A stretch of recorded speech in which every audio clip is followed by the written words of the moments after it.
So now we're going to cover the connectors portion of our architecture and connectors presentation.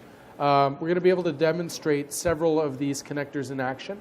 I've actually got a lab environment set up for Service Manager where we're bringing data in from Active Directory in the configuration items section, and we can leverage those as part of our work items, whether we're doing a service request activity, whether we're doing an incident request, or if we hit the self-service portal, we can show that stuff too. I've also got data coming in from Operations Manager, so as we get an alert from an Ops Manager system, I'm not going to go into OpsMan itself, but I will be able to show you that some of the data is coming in through the connector, and that's actually generating incidents as the alerts get created in Operations Manager. So you actually not only get to see configuration of these connectors, but you get to see some of that in action in this particular lab. We can also demonstrate the connection with Orchestrator, because I've got some runbooks running through the system there, and the Exchange connector will go over the configuration on that too. Okay? So we have a couple of connectors within Service Manager, and this is the connectors we have.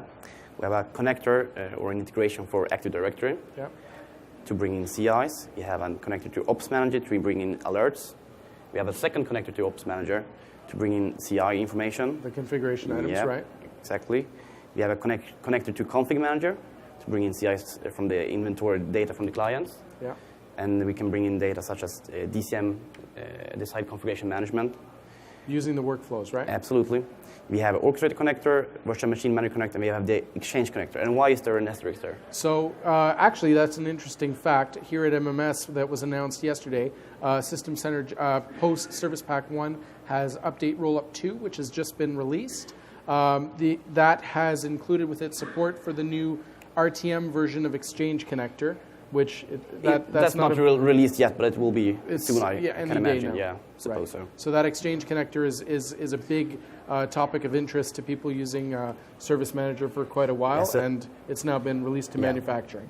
So everybody's been using it for years, but it hasn't been supported until now. Right. So it's good news for Service Manager as a product release. Absolutely. Okay. Email, I'm guessing, is probably a pretty important thing that you want to integrate into this Service Manager. Yeah. In fact, it's the single biggest way that most customers get their notifications. Okay. Right. Yeah. So it'd be good to be able. Getting connection through email is important to Service Manager, both to receive inputs as well as to accomplish notification. Yep. So email as a channel is definitely very important. Okay, so we have a basic general rule regarding connectors, which is, to start with, if you delete a connector, if you delete one of these connectors, every CI which came from this connector only will be deleted from the CMDB. So what does that mean? So if you have an Active Directory connector that brings in all the users, and you start to registering incidents and service requests on these users, and then all of a sudden someone removes the connector. All these incidents will lose the connection to the user because the user CI will be deleted from the CMDB. Right. So be careful there. Unless we have an open service request, in which case it'll just kind of orphan the data, right? No, you will actually lose the CI from the CMDB. Oh. So it will be a blank field. Okay. So that's really bad. So if you have a connector that you don't want to use anymore, disable it instead of deleting it. So 1 minute you could be working on an incident request where you've got an affected user set up in there that used to be come in from the Active Directory connector. You'll go and you'll delete that connector, and then you'll go into that same incident request 5 minutes later, and the affected user won't be there in the field anymore. So that's a good tip then. Yeah. A good one to start with. So that's great. 2 more. Okay, so to start with, we have the basic, the main connector really. That's the Active Directory connector. So we're using this connector to bring in information from Active Directory, such as users, groups, printers, and computers. So in order to register incidents on a user, we need to have them in the CMDB, right? So the Active Directory connector is a great start. You actually need that. Yeah. You can add the user's manual to the CMDB, but this is a huge benefit, right? Yeah, so try to think of this as kind of like your absolute base data that you want to use inside Service Manager, right? Like, so inside Service Manager, you've got your work items, which can be like your service requests, your incident requests, your activities, your change requests, so on and so forth. But the actual data that those work items consume are your configuration items, right? And at a base level, if the data is not in the CMDB, you can't consume it as part of the work item. So you have to get that data into the CMDB somehow, and the Active Directory is a great way to do that, right? So you connect to your Active Directory, whether you want to do so from the domain level or the root of your forest, or from different organizational units. And you can have several of these connectors, right? Like, so let's say you don't have permission to bring in all the data from the Active Directory at the root of the domain, but you do from 3 organizational units. Well, then you can very well create one Active Directory connector pointed at one organizational unit, and then create another Active Directory connector pointed at the second organizational unit, and the third. And doing this is actually pretty important because you can get information overload in the CMDB, right? It can become a real Achilles heel. Yeah.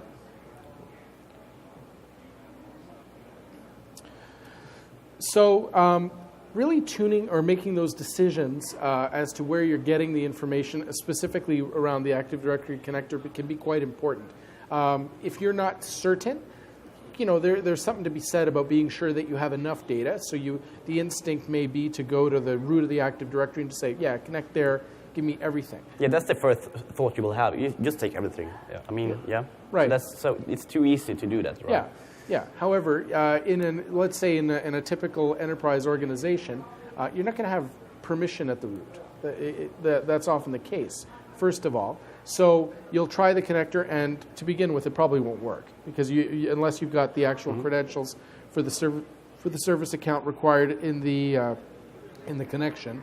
But if you connect to an organizational unit, you'll get just enough data. So let's say you're actually producing service requests or incident requests on a pool of 2,000 users, but you've got your company that has 200,000 users. So the pool of those users might be situated in an OU. So you would point that connector at that OU, and you'd get just enough information to be effective when you're actually creating your incident requests or service requests, right? Do you see customers that are setting up kind of different environments, Service Manager environments, based on different kind of needs that are out there? Like, do you know what I'm saying? So, like, let's say you have one Service Manager environment that's for let's say you have 200,000 users, right? And you have a whole different subset of an organization there. Maybe them setting that up and just targeting a specific, let's say, section of the directory, or no? So I guess both those scenarios can happen, right?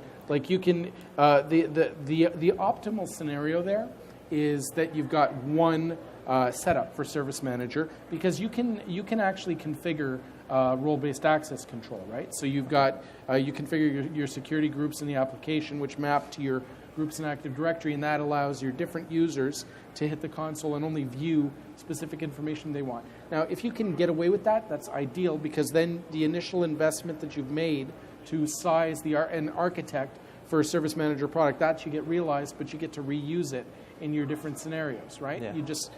It's according to role and who needs to consume that service. But we do encounter customers that have political boundaries, right? Yeah. So one department says, okay, I want the Service Manager installation, and I want to have access to everything I want, and this is how we want to configure it.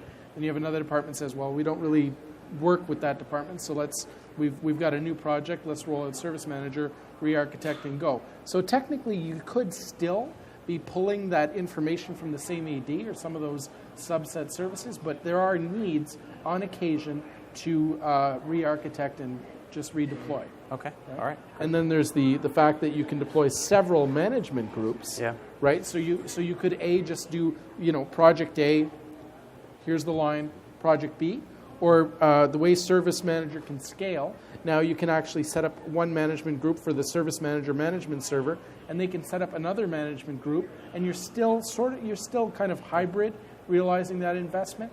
But then what you can do is, because of that dual write, where you're getting information in the CMDB and some information in the data warehouse, you can still only connect to one data warehouse management group and still somewhat minimize that investment, right? So that data warehouse management group would be sized appropriately, but you're only leveraging one set of SQL servers to to do that business intelligence analysis. Yeah, seems like there's a bit of waste if you were to set up multiple environments of hardware resources, and with the management groups and the role-based access control. Sounds like you probably have a lot of good controls to kind of segregate things in the environment. Okay, Absolutely, but it does happen. I'd lie to you if I. Unfortunately, Unfortunately. Okay, cool. Right. All right. Okay, so filters on the Active Directory connector. You can make it, so when you're configuring the connector, you've got a couple of different options. We already spoke about the fact that you can, you've got some flexibility around whether you pick that to go to a domain, an organizational unit. You've got a little bit more flexibility. You can actually pick individual objects you're interested in. Let's say you're only interested in users. You're not interested in printers. You can pick that. You could also customize an LDAP query. So let's say you're only interested in bringing in information from the Contoso East organizational unit, and you're only interested in bringing in users from department HR. You could construct an LDAP query to get only that data into the CMDB. So specific users, yeah. Yeah. So there's two types. It's a static connector, which you use when you are actually pointing to the actual objects. You're saying, I want to use Brad, I want to use Anders, and so on and so forth. And then you will only get those objects, right? So if you add a new user like Carl or someone, he won't get in, right? Because it's static. We selected just the two of us. And then we have the dynamic connector, which you spoke about, and that's when we were saying use an LDAP rule or use that OEU or something like that. Right. So that's the two types. And you've also got the ability to either pull the data on an as-needed basis, so you can set that on a schedule where it'll basically go on some sort of a time frequency and then resynchronize, pull that data. So if any changes are made to AD or the underlying infrastructure, that'll get consumed into the CMDB. Or if you do it on an as-needed basis, you don't put that on a schedule, and then you just basically go and you synchronize upon need, yeah. Upon need. Yeah. And is the default value, is that configurable via the GUI, or is so when we're talking about the schedule for the Active Directory connector, you're not actually able to set the schedule within the console, unfortunately. So if you want to set the schedule, you'll have to do that from XML, right? Yeah, crack the management pack. Okay. Yeah. And the default value that... And the default value is synchronized once a day. Yeah. Once a day? Yeah. Okay. All right. All right. Okay, so now we can go ahead and demonstrate that. So I'll flip over to our actual live lab environment over here. So we've actually got a lab environment over here where we've got some connectors configured. So I'll just zoom in there and show you what we've got.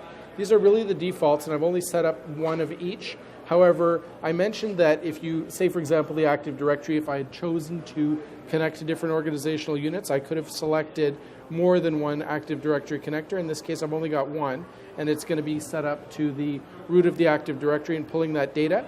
I've also got the Operations Manager configuration items connector set up. I've got the Service Manager connection to Configuration Manager. We're not going to go into that. I don't actually have a ConfigMan server live, but all this just to say that we've got a lot of data in there. Just a fast call out here. We've actually got some live data coming in.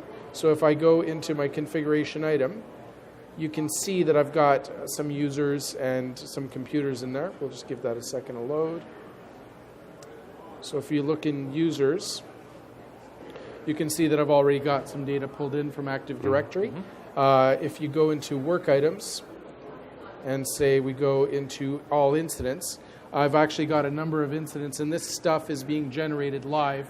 As I get an alert in Operations Manager, it's creating an incident in Service Manager. So we've got some data that we can show there too. Okay. Now to the Active Directory connector itself, just to show some of that configuration.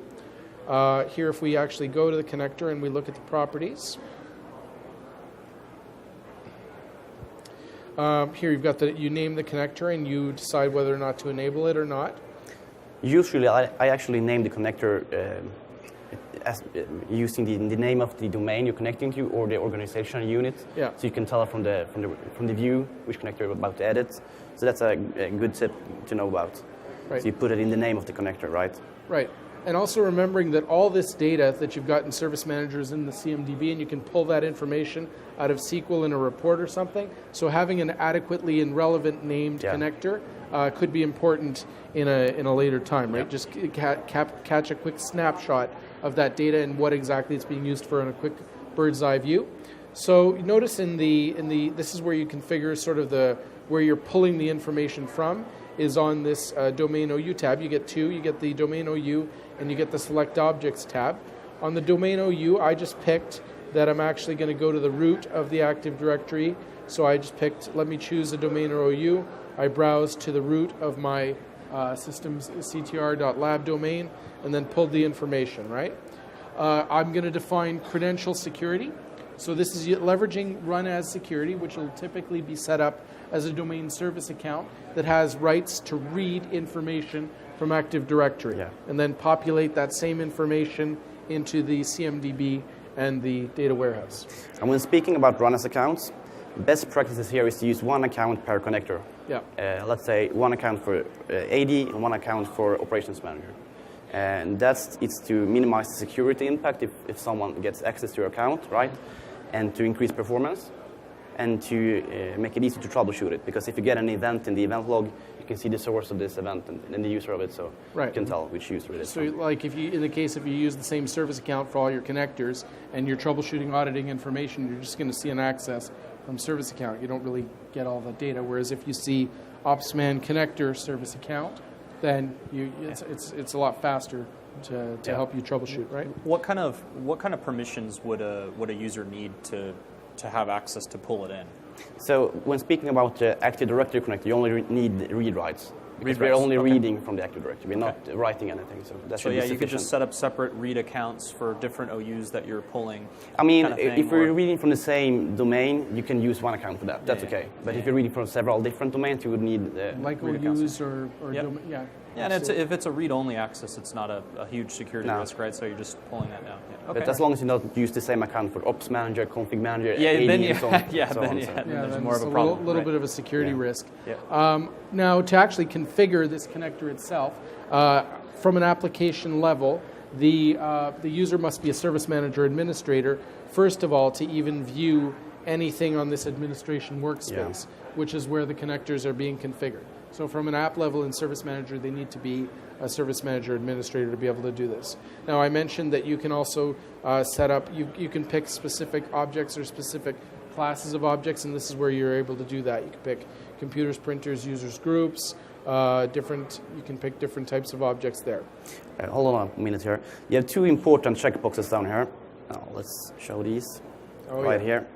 So the first one, Brad, if you choose to select to import a certain AD group, you can say, if you check this first checkbox, it will actually import those users within that group. Right. Yeah. And it shows the group, and it includes things like the group membership. No, it doesn't. It doesn't do that. But it brings in the members of that group. Right. Yeah. And the second checkbox here is do not write null values for properties that are not set in Active Directory. Yeah. So what does that mean?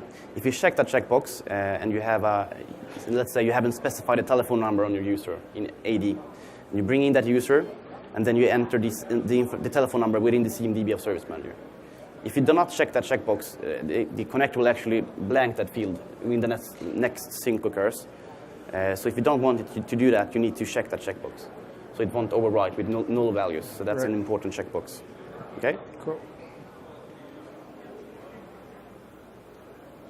Okay, so now that's the Active Directory connector. So now we'll flip back to our slides here.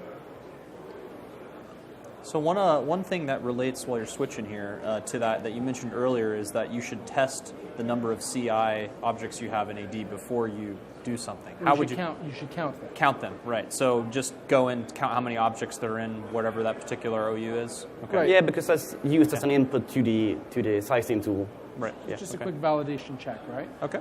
Just so that you make sure, like if you've got 3,000 objects, but you're only seeing 500 come into the CMDB, then you may have to check your connector configuration. Or likewise, if you're expecting 3,000 objects but you see 35,000, you may want to make sure you're not going from the have a baseline of the comparison of once the imports happens and beforehand say, hey, this should be, I only want it to be 1,000 objects or roughly, and I'm seeing 100,000 on that query. So I should make sure they're the same, right? That's right. Okay, cool. That's right. And hopefully it's not the latter scenario where you were expecting 3 and you've got 35, because that becomes a little bit of a pickle to go and clean that data out. Yeah, okay. So Config Manager have loads of information regarding our clients. So we can bring in that data into Service Manager using this connector. So we can bring in data such as installed software on a client, primary user, and so on. Which software updates do you have, for instance? We can also use the connector to create incidents upon computers breaching the desired configuration management policy within Config Manager. Right. So there's actually two things. You can create CIs, which we will do, and you can create incidents upon breaching the DCM policy. Right. So that's the two main reasons. Okay? Okay. All right. So then there's the section on how to create a connector. This is no different, essentially, than creating the Active Directory connector. You're going to go in to your Service Manager console, where I showed you've got at, and then you just go and you configure the. Well, first of all, you add the Configuration Manager connector, and then you'll go and you'll configure it. You can pick, once you're actually configuring it, you'll connect to the Configuration Manager database in Configuration Manager. So similar to Active Directory, you're going to need read access to that database in Configuration Manager. So that's going to pull the data, and then that service account also needs rights to populate the data into the Configuration Manager data warehouse portion, and then that'll write the information into the CMDB as well, right? So the other thing to consider is the type of, so with Active Directory, there's the where, and then there's the type of data that you want to sync. Within Configuration Manager, the scope of information that's actually collected is not quite as diverse as Active Directory, or it's not quite as expansive, but you do have specific items that you want to pick, and you have the ability to restrict the classes of items that you want to pick. So you choose what collections that you want to sync information from. That's actually the next slide here. So. Yes. Sorry, I was getting ahead of myself there. This is the slide Brad is talking about. So you're selecting the actual collection which you want to import to Service Manager. Right. Okay. And that's basically, in a nutshell, the idea for the Configuration Manager connector. Other types of connectors, of course, so we started by doing the Active Directory connector.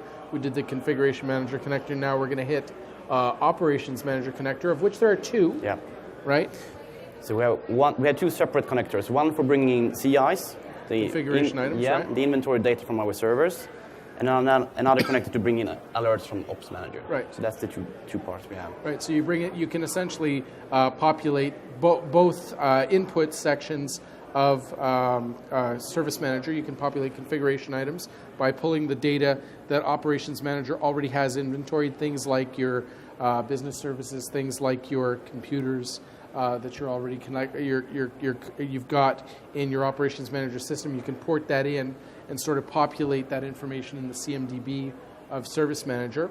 And then for the alerts, right, that'll pre-populate into your work items. So primarily it's going to populate your incident requests. However, you can configure that to also, through a workflow, set up service requests as well, right, using triggered workflows. Okay, so I mentioned just different types of discovered objects. I did mention computers, but other things that you might consider are things like potentially you could import SQL databases, you could import websites, you could import all kinds of other things, right? Yeah, and don't forget about the distributed applications, which is the next slide. So let's move on. So we have something called distributed applications within Ops Manager. Right. So you can monitor a service instead of a specific component. So you can bring in these services, the distributed application, into Service Manager as business services, right? Yeah. So we have the technical definition within Ops Manager. We bring it into Service Manager. We define the business information within Service Manager, and then we have the actual business services. Right. Yeah. So you can use these services within Service Manager to report incidents and service requests on a specific service. Sorry. Right. Yeah. So those are inside your work items, like whether it be your incident request or your service request.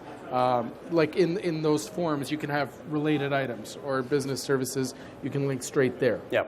Right. So they serve just like your users or your computers. They serve as input items to populate the data into your work items. Mm-hmm. Okay. So how to create a CI connector. I'll let you. Yeah, there's nothing strange to it, right? You go to the admin workspace, we go to create connector, we create our CI connector. The runners account will need operations, what's it called? Read access. Read access from Ops Manager. So that's okay, there's nothing strange with this one. But how do you select the objects to import, Brad? What objects do you import from Ops Manager? Right. So there's a few key scenarios here.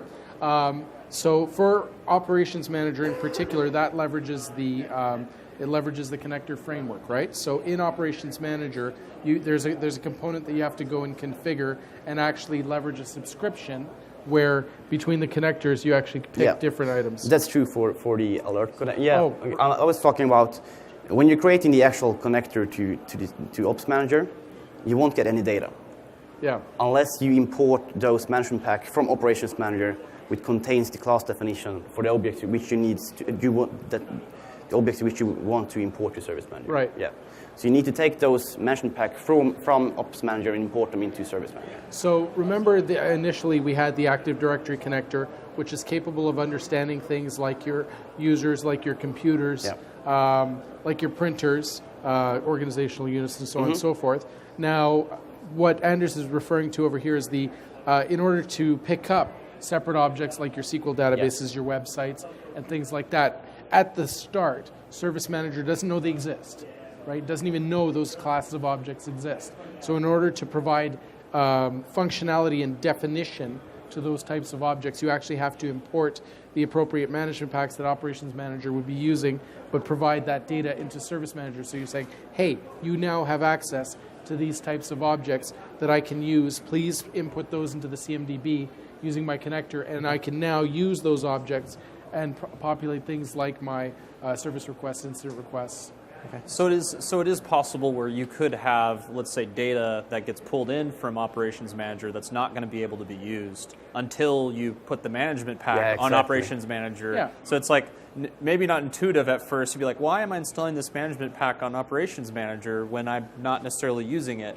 But then, at least for Operations Manager, but then that gets pulled into Service Manager and it now lights up that information. Yeah. So like essentially the Service Manager looks at it like this, right? It says, okay, you're asking me to import stuff. Well, I don't know what stuff is, so let's just drop it at the gate. Yeah. Right? Yep. Okay.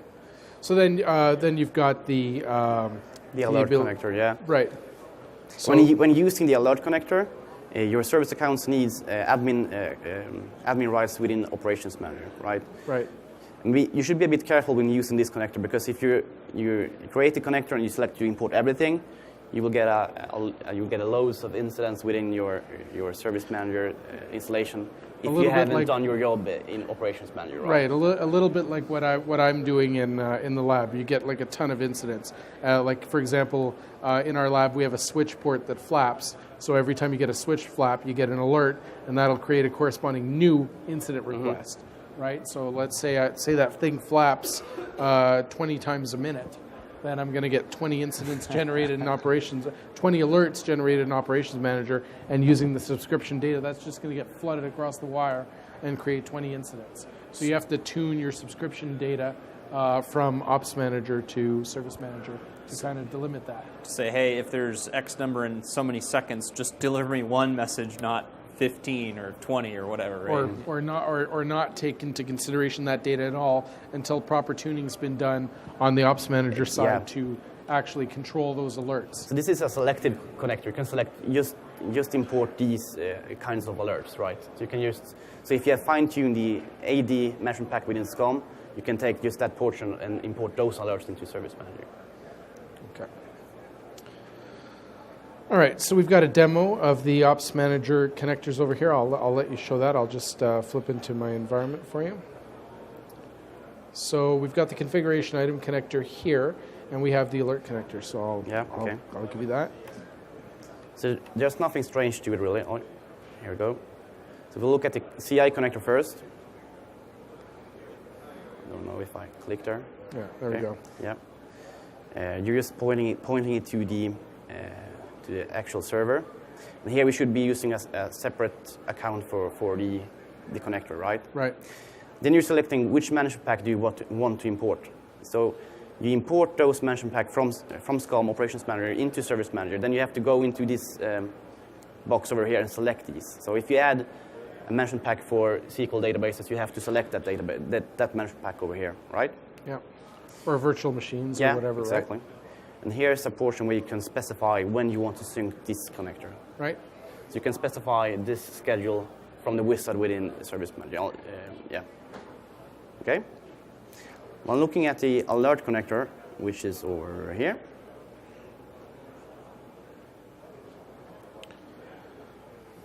again, we're pointing it to the Operations Manager server. And here we're creating a rule for which alerts to import. You can actually say here, all incidents created by this rule will use a certain template. So you can use different... Might want to zoom in. Okay. So, yeah. So, for example, what you can do is, I was talking about in Service Manager, or you've got, when you create your incidents or you create your service requests, these populate using forms, right? So I did mention that as you get alerts in Operations Manager, well, as those incidents get created, right? So you may want to have the questions already answered for a new incident, like what kind of priority it is, what kind of urgency, which to respect your service levels that you've defined as we discussed earlier in the course. And you can route them to the correct person at once. Yeah. Yeah. So that's great. So depending on which kind of alert it is, you can route it to the right group or person right away. Right, and you can also pick a different criteria type, right? So you can say, as it comes from a different management pack, take this action. What computer did these alerts come from? So you can you've got a little bit of granularity that you can set up here. So here, this would obviously play a really important role to set up a lot of different ones based on a lot of the different criteria of alerts that you're wanting to get. It can happen, right? For darn sure. Yeah. Okay. Yeah. So just like we did for the Active Directory connector, if you have if it's set up at different levels, this similar approach, right?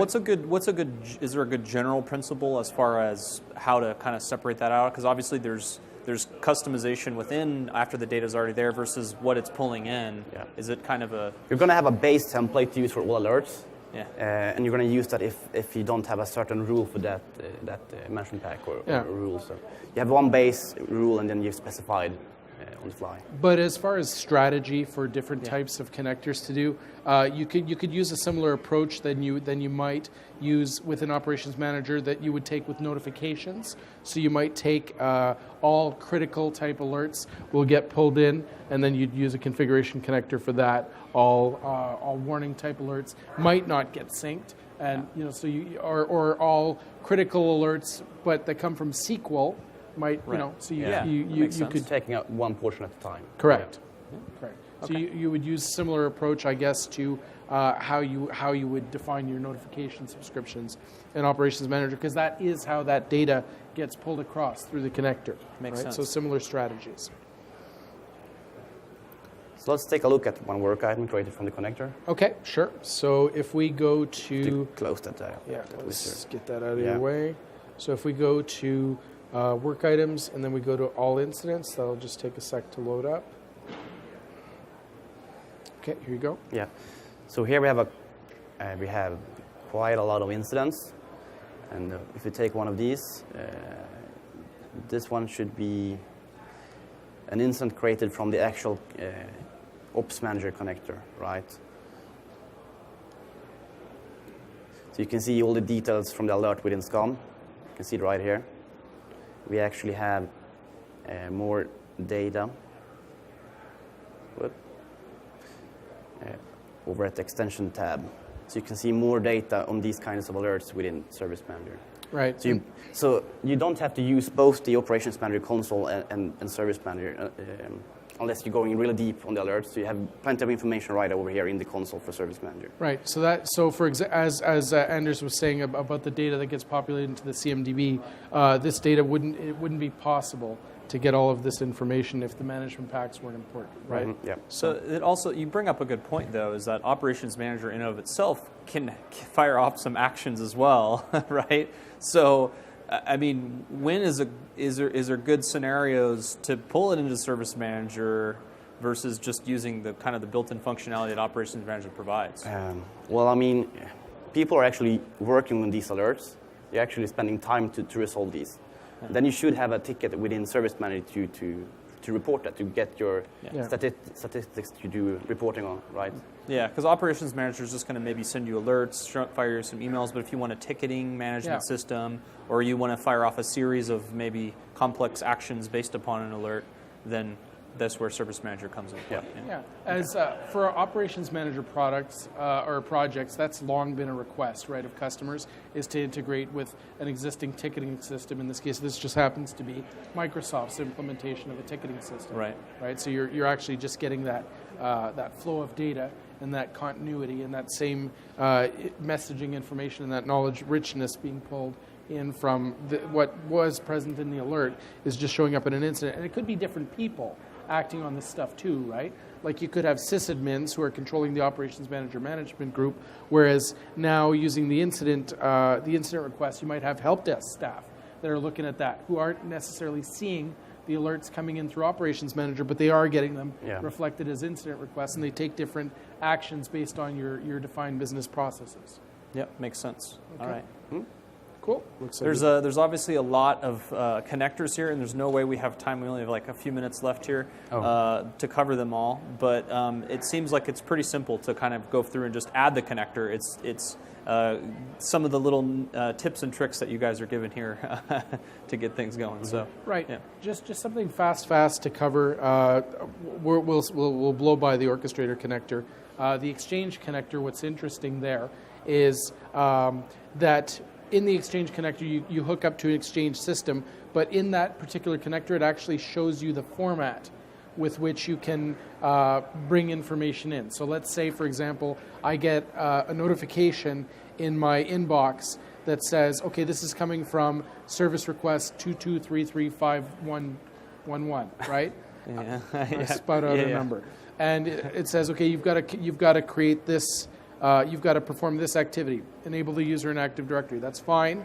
So now to interact with the service request, I can do so directly from my inbox. So I can actually hit reply, and as long in my reply as I have within square brackets that service request number that the information came from, that will actually populate information right into the service request using the Exchange connector. Very cool. This is a really important connector for Service Manager actually, because it makes it possible to automate service requests within Service Manager. So let's say if you want to automate the creation of users upon a request in Service Manager, you need this integration. So you're creating this connector to bring in the runbooks from Orchestrator within to the CMDB of Service Manager, and then you can create different activities to use within your service request templates to do that automation. So it's a pretty easy connector to set up. You have only point it to the actual web service of Orchestrator, and then it will import those runbooks. So it's an easy connector to create, but it's really powerful. Yeah. So similar to the way that the Operations Manager connector uses CI connector and then information which uses a work item, only the CIs in this case are runbook activities. So those get pulled into the library.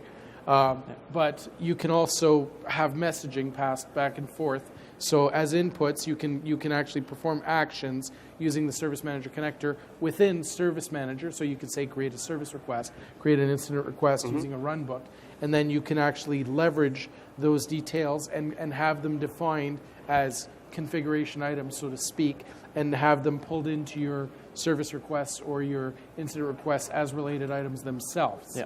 Within those particular things. So the runbooks when they get imported, it's more of a I'm aware of them and I'm going to be able to call them out, exactly, right? Yeah. And so that when you're creating workflows and things, you can fire off that runbook to connect to Orchestrator to do something, and right? pass input from Service Manager to the runbook within Orchestrator. Okay, very cool.